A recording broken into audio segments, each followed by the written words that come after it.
This is Joe Morse. You are listening to the History of Aviation Podcast with Derrick Beeler, David Rowe, and David Gorman. Hello and welcome to the History of Aviation Podcast, episode 34. I'm Derrick Beeler. Thanks for making us a part of your day. In this episode, I'm going to be looking back at the past 33 episodes and playing some of my favorite moments and some of my favorite stories from the History of Aviation Podcast with David Rowe and Dave Gorman. In episode 20, we covered the Cessna 172. And David Rowe told us the great story of the time that the Cessna 172 set a world record. And this aircraft, too, is something that I don't know if a lot of people know this or not, but David, this plane has set a world record that I believe still stands today. Yeah, it's the longest flying at one time plane. It flew for 64 days, 22 hours, 19 minutes, and 5 seconds in Nevada at McCarran Airfield in Las Vegas. Basically, they took off and circled for 64 days. Two guys, John Cook and Robert Tim. It was a brand new Cessna 172. And 1958 was the year, so it was a great marketing tool. And they actually, the whole purpose of the flight was to raise funds for the Damon Runyon Cancer Fund. So it was a fundraiser. And so they circled around, and there are some pretty interesting pictures that I've seen of the plane flying about 15, 20 feet above the ground with a guy in the back of a pickup truck with a hose going in the side window or door of the aircraft. And that's how they refueled it. So they must have just ran down the airport runway, fueled it up for a minute or two, pulled the hose out, circled around, and done it again.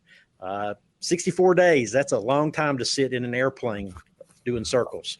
Well, I understand that the backside of the right fuselage was yellow by the time they landed. Is that correct? The pictures I were looking at were black and white, so okay. I can't tell you what color it was. But I'm sure they found some modifications to be able to sleep and eat and all the other processes that you might need up there for that length of time. But Cessna had to be thrilled with that type of effort. Like you said, a great marketing thing to say, look at this plane, brand new plane, flew 64 days without landing. All whatever type of fluids it needed, they were able to adjust and change and add in midair, which is fantastic. So thinking about ease and simplicity of flight, ease and simplicity of maintenance, man, it's crazy. And this particular aircraft had the Hacienda Hotel, correct? Yes. Were they sponsoring the flight or?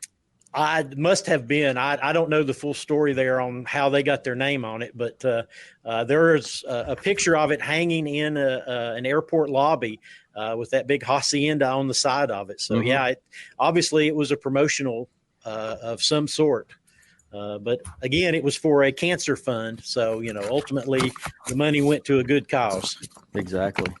As we're looking back on some of my favorite moments and stories from the History of Aviation podcast, let's go back to episode 26. Young aviator Camron Leiga and his dad Taylor joined us to tell us about their first time at EAA AirVenture. And you made this decision, to go up to Oshkosh, where you can't help but see some pretty cool stuff. So, and I know that in talking with you and your wife and with Cameron, there's so much that goes into, it's a long drive. You got to find a place to stay. You got to take care of tickets. There's a lot of work that goes into it, but once you get all that taken care of, it's, it's laid out and there's so much to see. It's kind of hard to take it all in. But Cameron, what were some of the things that you saw up there that were pretty mind blowing for you? The MiG-29 and the MiG-23. They had a pair of MiGs that were, and that MiG-29 showed up last year. They're not very common on the air show circuit in the U.S., that's for sure. I saw a Russian MiG fly at the Dayton Air Show in 1990 or so. Oh, wow. So a MiG-29. So seeing one last year up there was fantastic, but it had been, over 30 years since I'd seen one. So, you got to see the MiG-29, which is pretty fantastic, and the Flogger, the MiG-23, which flew for the first time at an air show just, Bruce was telling me just a week or two ago. It just is starting to get out to some shows. So we're very, very fortunate to see that. Boy, that is a hoss of an airplane, isn't it? I love it. Yeah. Are we not going to talk about the B-52? Oh yeah. Kind of a big deal. B-52 coming by. So don't know if we're ever going to see that one again, but. Well, I hope so. That B-52 is as old as I am, so it's pretty, they're going to be around a while. You will see them for a few years to come. Good. Yeah. We've seen a static one. No, we haven't seen a static one. We've never even seen it. Okay, never mind. Sorry, we've never seen it before. But that's a great way to see it. But just to see that thing come at you, and the length of that wingspan, it's mind blowing how that thing gets in the air and lands on a runway. It's just crazy to me. It's insane. It really is a massive plane, and they have little pogos on the wingtips when it takes off, and just to keep those wings supported. And David, what do they call it? When it lands, they call it crabbing or something. When they could turn the landing gear a little bit so that the gear is straight and aligned with the runway, while the airplane body itself might be off center a little bit, just to help it manage the. It can handle a crosswind that way. They can crab it into the crosswind, and it'll go straight down the runway on the wheels, but the airplane is sideways as it's taking off into the wind. God, crazy! It's really impressive. There's some cool videos of that happening. You check them out; they're really cool. Yeah, we'll have to look at that for sure. Yeah. Camron, what else was there that you were? Now the older MiGs you're really impressed with. Which ones were those? The 17s. There was three of them. Right? MiG-17s. Yeah, there were three MiG-17s that flew formation. In the show a couple of times, and they've got afterburners that they hit that send out a little snake of flame that comes out. It's kind of funny looking compared to the Flogger or the F-22 or whatever, but it's there. I turned to Camron at one point and I was like, Camron, I swear that thing was going faster than the F-35 and F-22 at one point. I don't know if the aircraft just looked smaller and it was going faster, but when it was doing that low pass, I mean, literally on the runway, I felt like it was going 3,000 miles per hour to me. It was moving. Yep. That is Randy W. Ball, and that guy is one of the premier jet demonstrator pilots. And he is always known for fast and low. And, his videos are very fun to watch because he just gets a lot out of that airplane. He's a great pilot and always puts on a great show. So I'm always thrilled to see him. Yeah. And the other one, Camron, even though you've seen the Blue Angels and the Super Hornets, you've never seen the F-18 demo team. So that was pretty cool. Yeah. That was new for him as well. I didn't get pictures. Yeah, the Growlers. Now, you've seen them come into Knoxville before, but not like you said, not the performance of them. So and then they also have the legacy flights where they fly some World War II aircraft in formation with some of the modern jets, and so that was the first one. Cool. Yeah, what'd you think of those, Camron? I love them. Yeah, that was really cool. It's amazing how much bigger an F-22 is than a P-51 Mustang. It's crazy. I know. Yeah, it looked like a little toy aircraft up there next to that 22. It did indeed. So well, you guys were able to spend a couple of days up there, and the weather was interesting at night, but for the most part during the show, we had good weather. A little bit challenging on Saturday, but it blew over us pretty quickly, and so we had some good show days. So first Oshkosh in the books, we saw the Constellation that flew in. That's that thing. a new restoration and came in from Chino a few days before and everything, and that was just gorgeous. We had a C5A and an Osprey that I don't know if you saw the Osprey if you got there in time. It was in the No, we missed it. Yeah, we missed it. But they park a bunch of show aircraft in the plaza that were really cool to see. Now, you saw the Dreamlifter leave, I think, right? Or did you? No, we didn't. Now but you did see it down in Charleston, right? Yes, we did. Yeah, so that's a funny story. So we were shopping at the outlet mall, and Anna, his aunt, was in the store. And of course, Camron, being Camron, has his track 24 hours a day, ready to go on his phone. And he turns to me and he goes, "Dad, you're not going to believe what's coming in." And we were at a point in the outlet mall where if you looked up, it was, just pure sky. And I wish I could show you all the video. I don't know if Dave's seen it, but that thing literally was just, it felt like it was on top of our head. I could reach up and touch the bottom of that thing. It flew right over our heads. I had the video and everything. It was incredible. Well, yeah. I had only seen it fly at 40,000 feet or whatever, high altitude. So that was the first for me. And I wasn't as close as you guys were in Charleston, and it still filled my camera lens, filled my phone lens, and filled my head with, oh my God, I can't believe that thing could fly. So I know. And what it's crazy. I know people have their own thing and they like their own thing, but other people who were shopping there just are, I guess, clueless. They're not aviation people, which is totally fine. But I mean, if I wasn't an aviation nerd, I would still be like, what was that? That was cool. And everybody was just absolutely. Yeah, they were just shopping like nothing ever happened. And, here it is, Camron, freaking out. I'm like, hey, you know what? That was cool. So that's fun, though. I keep a head on a swivel, and, it's great to learn about all these aircraft and their roles and their uses and tracking some of them when they're coming overhead. So it's a great time. Go ahead. No, sorry, Dave. Cameron could probably tell you, but one other thing that I thought was really off the walls when actually we were with you and Bruce when it happened, when all the Blackhawks came in. Oh my gosh, what was that? 8 of them? Oh yeah, but I mean, I literally thought I was in the middle of a war zone.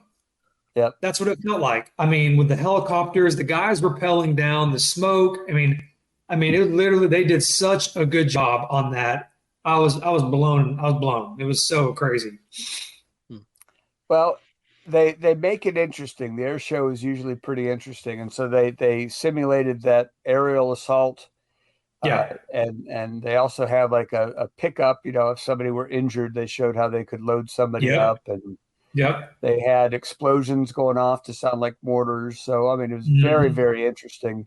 They 2 different days they did a simulated NORAD intercept with an F-16 intercepting I think a Beechcraft Baron, which was really cool.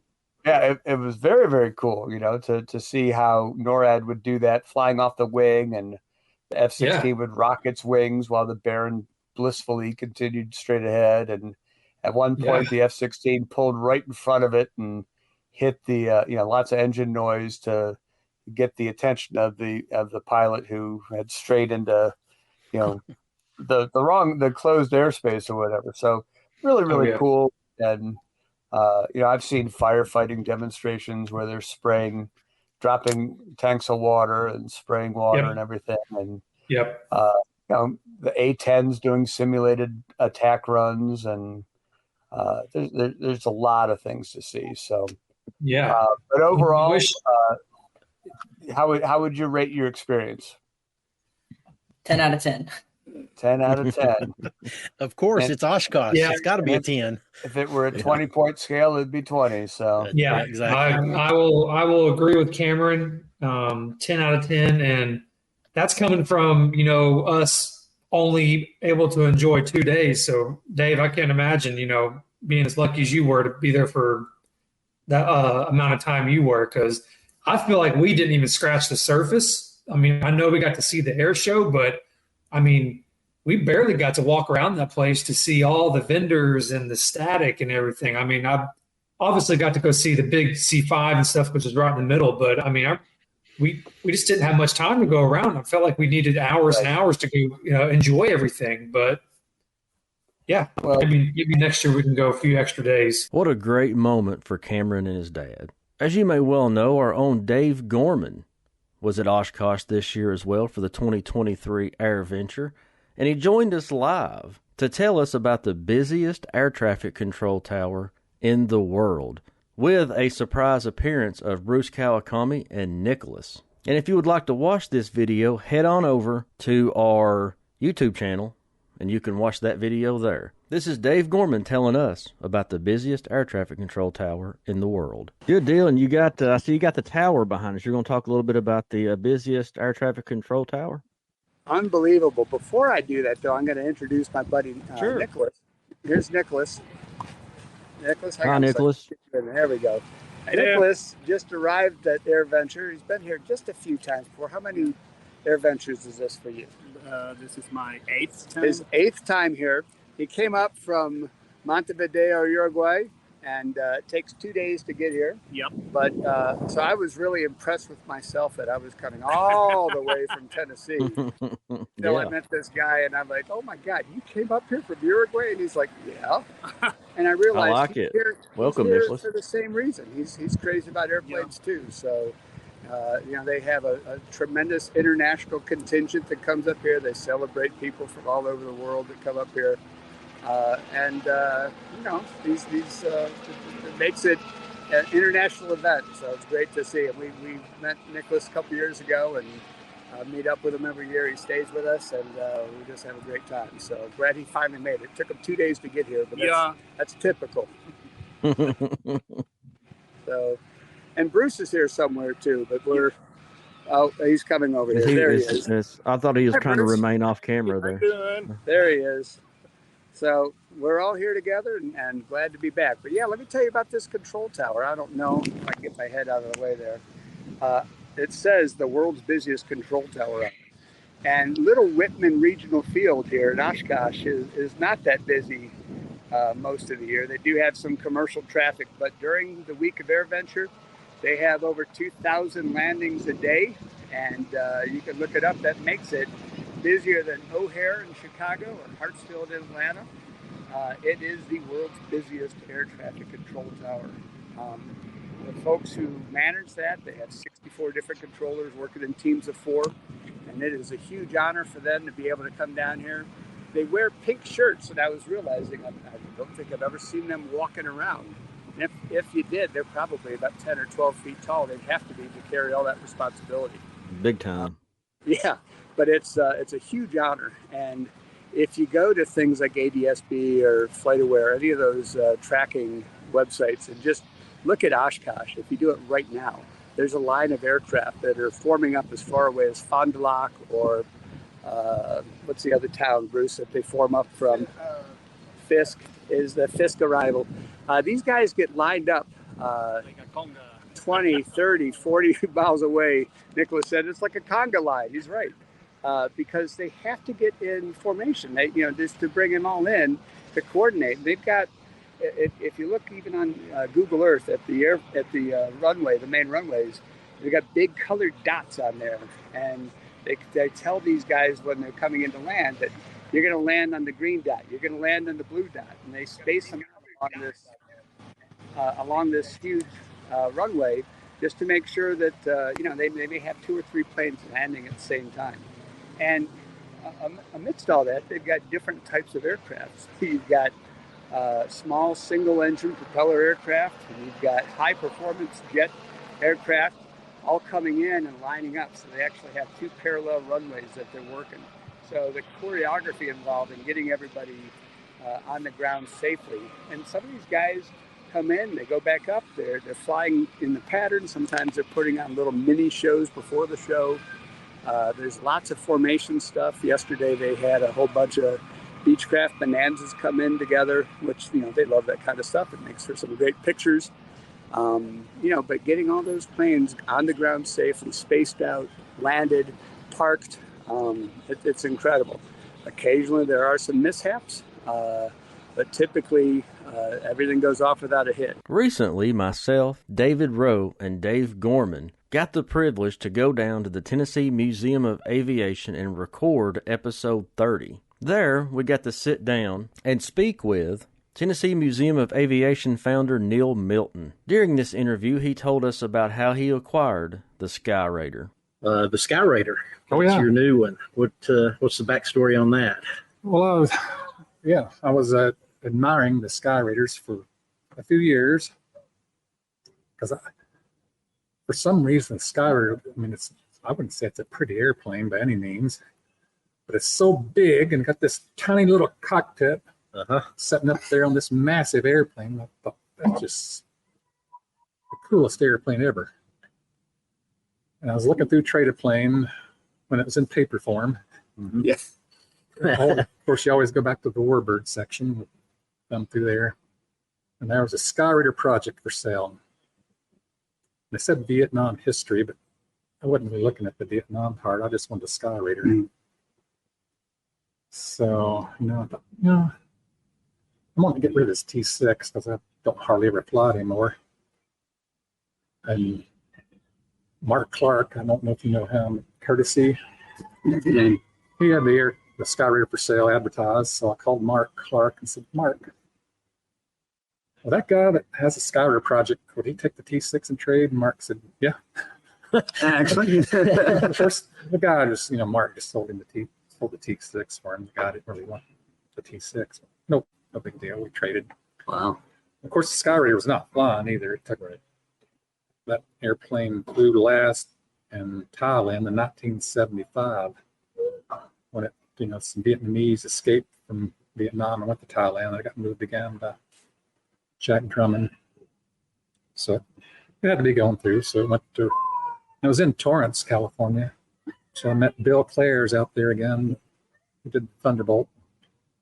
We wanted to look at the Sky Raider, and it's been sitting for years. It's set up when it came back from Thailand, and about 1980 with Dave Talashay brought those four back over here. And this one's set up, I think, Long Beach or somewhere in that area, just outside in the desert. The canopy was broken on it, and no outer wing panels are laying in the dirt. So it's been sitting there for 10 or 12 years, I don't know, but the current owner that had it brought it to Torrance and put it in his hangar, and he never really did anything with it, just kind of let it sit there. But he had it for 10 or 12 years. Anyway, he went and looked at the Sky Raider, and first Bill said, yeah, we can do this. Of course they can. It wasn't that bad, but you don't know about corrosion till you really get into it. So we hauled it by truck from Torrance to Rialto. And those airplanes, the center wing does not demate from the fuselage. So it's a 25 feet wide load by truck going down with escorts and everything else. But fortunately, Torrance is only 45 miles or 50 miles away, I guess, from Rialto. So not too long. So I got over there and got it to Rialto, no problem. And they started to work on it. And about 2.5 years later, it was getting close. But also Rialto was being closed by the officials there. So I got to get this airplane. Time was of the essence. And Westpac was moving to Colorado Springs. Okay, they was running the Sky Raider and everything was going well, but then one cylinder, the valve started sticking on it, pulled it off, changed cylinder. And this is a new overhaul too. Okay, go back to running it. Uh-oh, another cylinder, valve started sticking closed or open, whichever. And they took another cylinder off, changed it, and by the third one, Bill said, this engine ain't gonna make it. Soon enough. So I had to call Blakey, who did the engine, who I really like. He does good engines. Yeah, well, bring it back down here. We'll replace them all. So I trucked the engine back down there to Dallas. But by that time, the airport was closing in Rialto. So wound up, the Sky Raider had to get moved by truck again. to Colorado Springs. Ooh, no, that's a trip. Oh, that was a trip. And Arizona didn't want it in their state. So I think they went up through California and across maybe even, I don't think they went through Utah. And I don't remember the route, but they couldn't go the direct route. That they got ran off the road by a cattle truck once and hit some of these, these big poles they stick in the ditch for snow removal. Yeah. Hit one of those that just did a little damage on the belt. Real outer wing. And not a wreck, just a snow pole didn't survive. But Adding to the story. either way, I got it to man. Colorado Springs. I got the new engine on there. And Here on the History of Aviation podcast, we do have the occasional little mishap.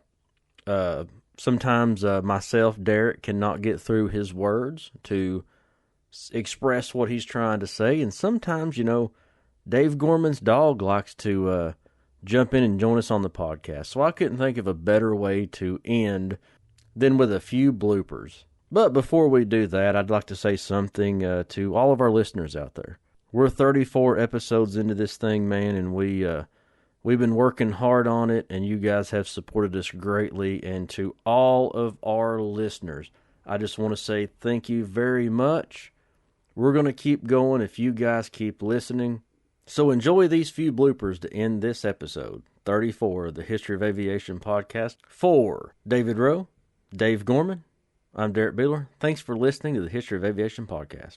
All right, I want to welcome everybody into the History of Aviation podcast for episode number 18. We're really excited about that. My name is Derrick Beeler. I'm the producer of the show, and we're always glad to have everybody listening. And we'll jump right into it here. So, as always, I'm joined by... I messed that up. Let me redo that. It's going to take a minute. This is all new to me, so... All right. I'm just going to redo the whole intro. All right, 3, 2, 1. Want to welcome everybody to the History of Aviation podcast. We're really excited here for our 18th episode. Can't wait to. Sorry, I'm gonna redo the intro. Sorry, guys. Don't worry You're about thinking about it now. I know. Yeah, it's like when you play golf. You don't overthink the shot. lately. And this one, I did not realize that more of this plane were built than any other plane ever. I agree.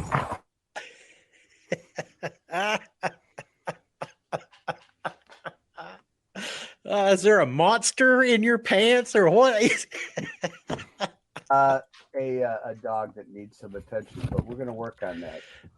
This dog has never been up in a 172, but I have. Never seen a grown man naked?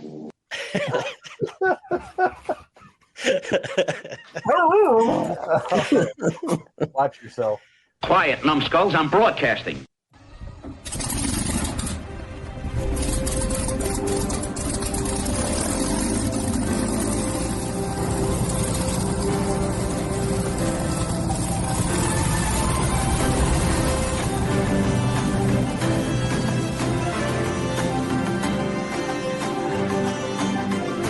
This is Joe Morse. You are listening to the History of Aviation podcast with Derrick Beeler, David Rowe, and David Gorman. For breakfast, I ran into a Navy pilot. I said, "What'd you fly?" And he goes, "Sky Raider." I said, "Well, hey, there's a Sky Raider up in Sevierville." He goes, "Yeah, I've heard about that." Get up there. Yeah, in Knoxville. I'm assuming.